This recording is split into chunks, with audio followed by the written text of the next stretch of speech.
Hi, I'm Dario Grt, and in this video I will show the process of boosting two different types of table tennis rubbers. With this, the rubbers will get more speed and spin. As always, I'll be speaking in Croatian, and for those who do not understand Croatian, I have prepared English subtitles that can be switched on. U ovom videu ću prikazati kako tonirati dvije različite gume. Ovdje imamo DHS Hurricane 3 s 40 stupnjeva tvrdom spužvom. Ovo je Neo verzija, što znači da je već blago tvornički tunirana, pa se može s njom igrati i bez dodatnog tuninga, ali većina igrača će se bez obzira na to odlučiti na tuning kako bi dobili više na brzini i spinu. Na nju ćemo staviti dva sloja tuninga, dok ćemo na ovu drugu gumu koju imamo ovdje staviti samo jedan sloj. Radi se o Butterfly Dignix 09C. To je guma s kojom igram dosta dugo i promijenio sam ih već više puta i nikad do sad nisam ni jednu tunirao. Ali čuo sam da ima puno igrača koji ih tunira, pa ću ja probati te onda vidjeti razliku između tunirane i netunirane. Što se dobije s tuningom i koliko često je to potrebno raditi? Pa tunira se samo spužva gume, ne i top sheet. To se radi iz razloga da bi se spužva omekšala i da bi postala bolje elastična.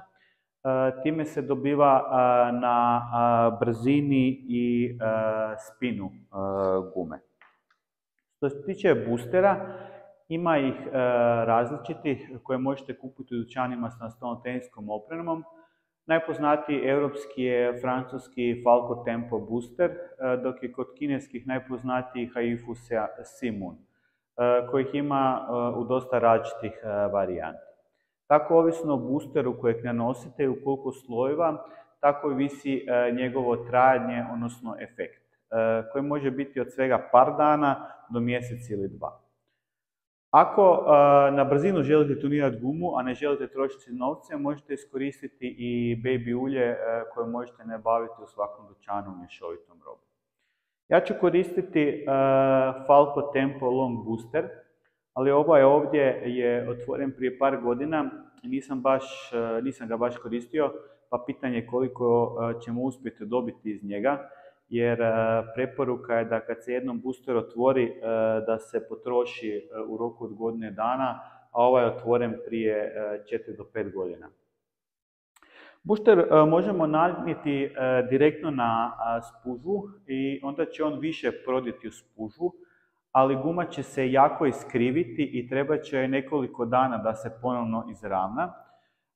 No ako se prvo na spužvu stavi jedan sloj ljepila, pa tek nakon toga booster, onda će se guma manje iskriviti i trajanje cijelog procesa će se značajno smanjiti.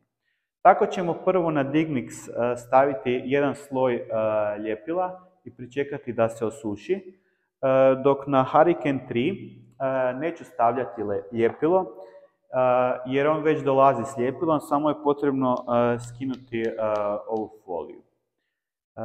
Prije nego stavimo bilo što na gume, izvagat ćemo obje gume da vidimo koliko su teške prije i poslije.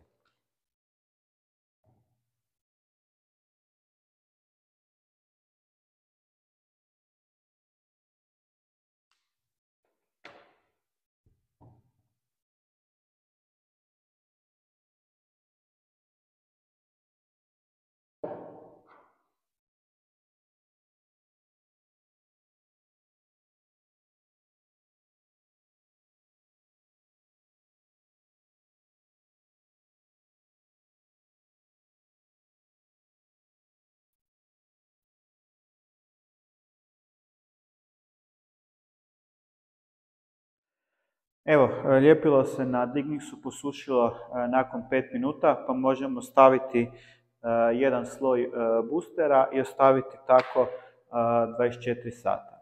Isto ćemo napraviti s Hurricane 3 gumom i vratiti se natrag nakon jednog dana da vidimo u kakvom je stanju.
Evo nas nakon 24 sata. Obje gume su se samo malo iskrivile. Sad zavisi da li je to zbog toga što je booster bio dugo otvoren i ne djeluje više kako treba, no moguće je i da sam stavio pretanki sloj boostera. Tako da ću sad drugi sloj na Hurricane staviti malo deblji sloj i ponovno ostaviti 24 sata. A Dignix ćemo zalijepiti na drvo ovako kako je sad. Znači na Dignix dodajemo jedan sloj ljepila i idemo u proces ljepljenja. Kako zalijepiti i odlijepiti gumu sa svim trikovima i savjetima sam objasnio u prijašnjem videu, pa neću ponovno pokazivati. Stavit ću vam link na taj video ispod u opisu.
Evo nas nakon 24 sata kako smo stavili drugi sloj boostera na Hurricane 3.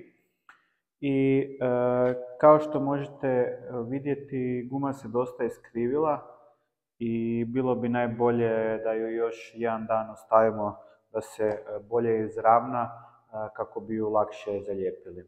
Mogli bi ju i sad lijepiti na drvo, ali onda je veća šansa da se odlijepi s obzirom da je još dosta zakrivljena. Prošlo je 3 dana nakon što smo stavili prvi sloj boostera i još uvijek se guma nije izravnala, pa ću je onda zalijepiti ovako kako je sad. Nije tako strašno i ne bi trebali imati problema da će se odlijepiti.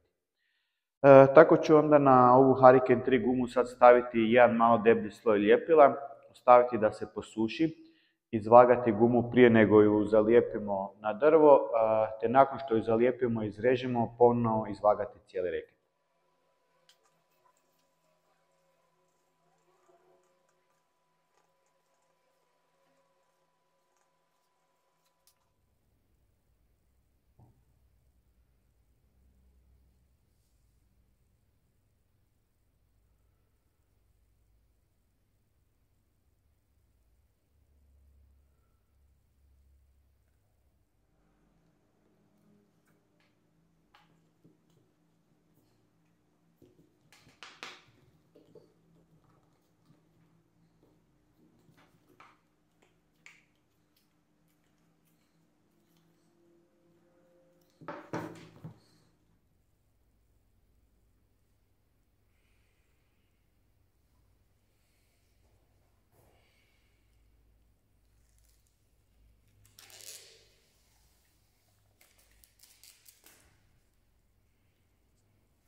Završili smo cijeli proces i reket je spreman za igru.